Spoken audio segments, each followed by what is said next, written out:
From beginner to expert, it's all here today on Beads, Baubles, and Jewels. Stephanie Girdlestone is here from Fire Mountain Gems, and she's here to teach us how to work with metal clay. Now, Stephanie, this is something that I love looking at the final product, but I'm a little nervous about getting into it. Are you going to make it easy? I'm going to make it very easy. Okay. Don't you worry. I'll take your word for it. Just like when you used to play with clay when you were a kid, you just want to roll it up into a ball to begin with.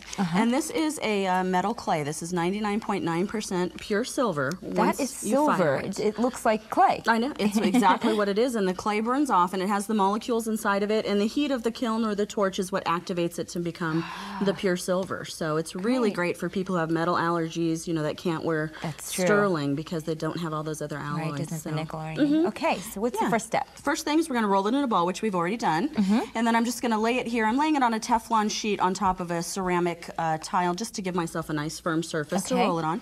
I'm using this acrylic roller, which has these 2 O-rings, which I just bought at the hardware store. And that's simply so that the clay does not get too thin, because when it does get too thin, it makes it difficult to fire. Okay? That's a very good tip. So we're just going to go ahead and roll it out. You can see you have to kind of push hard on it to get it to go.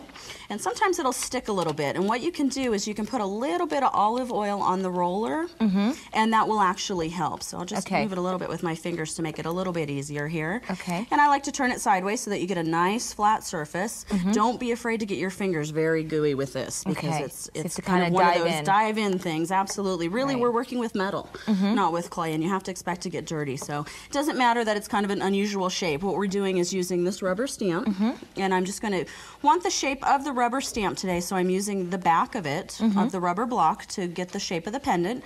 Using a utility knife, I'm just quickly cutting the clay out. And I'm just going to go around all 4 sides, which is really easy. And there we go. Now I have the shape. I'm going to turn my rubber stamp over, and I'm going to imprint the shape into the clay. Now remember, when you're using rubber stamps, you want nice, even pressure. You don't want to rock from side to side. So you want to make sure you kind of put both hands into it like you're doing it, just like that. Exactly. Again, don't be afraid to apply that pressure and get this clay real dirty. And you can see look, that came out great. That it comes out really nice. Last thing is simply using a regular coffee stir to make the hole in the corner. Be careful on that. You want to get it fairly close to the edge, but not too close, because you are going to fire it. Can you reuse that excess? Absolutely. You would just pull it away from here and just reuse it for something else. Okay, good to know. Absolutely. So once that's done, then we're going to let this dry. There's a couple of ways to let it dry, Katina. You can do it just overnight. You just set it on your stove top or on your countertop and let it dry. Put it out in the sun. You can also use a dehydrator. It's kind of the preferred method. It's efficient, it's constant heat, and it circles around the piece at all times, so that's really great. Good tip. When you get it dry like this, then you kind of look at it and you say, now, is it the right shape? Do I want to shape it a little different or anything like that? Now's the time to do it. Now's the time to do that while it's still there. We're just going to use a regular nail block that you would buy at the drugstore, or jeweler files. If you had any extra clay in the hole, you could use a little file to clean it out and things like that. Something that you would file your nails with. Absolutely. Good. We're using the rubber block again. Just, you want to be kind of gentle with it. It is still clay, but we want that nice stability on there, so that's why I have it on the block. And I look at that and I say, you know, it's not really popping for me. It's not really working, so I'm going to embellish it just a little bit more. So another product that I have, and let me do it this way, is a syringe. This is a really great product. It comes pre-packaged with the clay in it. So you don't have to put that in there. Isn't that great? Easy. And then, easy. See, I told you it would be easy. And then it has 3 nozzle sizes. This is the largest nozzle that it comes with, and it leaves like a just a line of clay. And you can see you start it just a little bit. This is much like cake decorating, where you want to lay the clay out as opposed to just sort of laying it flat. Even. So I went ahead and I did that on this piece already, and then I dried it again to make sure everything was real dry. Very important that it's completely dry, because when you go to use the kiln or the torch on the piece, it can actually break apart if there's any air bubbles or if it's not completely dry. So at this stage, we're ready to use the torch. And the torch that you see here is just a regular butane torch that you would buy the butane for. Everywhere. Anywhere.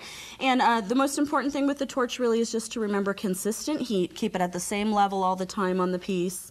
You know, evenly doing it. You wait for it to get a fiery red color, go about another 3 minutes, and it's ready to go. And of course, safety measures. Safety, of course, always. Don't touch it when it's hot. You know, wear your safety goggles and things like that. So you have to be real careful with that. The kiln, again, preferred method. It's constant heat. Does it really nicely. So great. And then so what does it look like when it comes out? That's what it's going to look like, is this little white piece of metal, and actually what this is covered with the residue from the clay. And you could tell it did get a deeper, more of a whiter kind of look to it than from before. Yeah. And you use just a fine wire brush to get that off. And I'll show you, again, using the rubber block for stability and a little bit of pressure. Remember, don't be afraid to get dirty.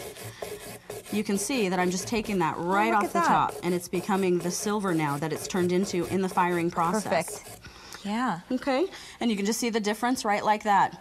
Now, once we got all of that off of there, I could look at it again and say, am I happy with that? Do I want to shine it up any? Maybe use a little bit of sandpaper. And you can do that too. You can tumble it in a rock tumbler. The ring that I'm wearing was actually tumbled in a regular rock tumbler. Let's look at some of the other things you brought, Stephanie. Great. Some of them are made with many different techniques. There's a texture plate, a mold that we've used, the syringe, a lot of different ways to use this product. That's great. Thank you, Stephanie. Thank you. Well, today on our beading lesson, Katie helps you assemble your very own jewelry toolbox.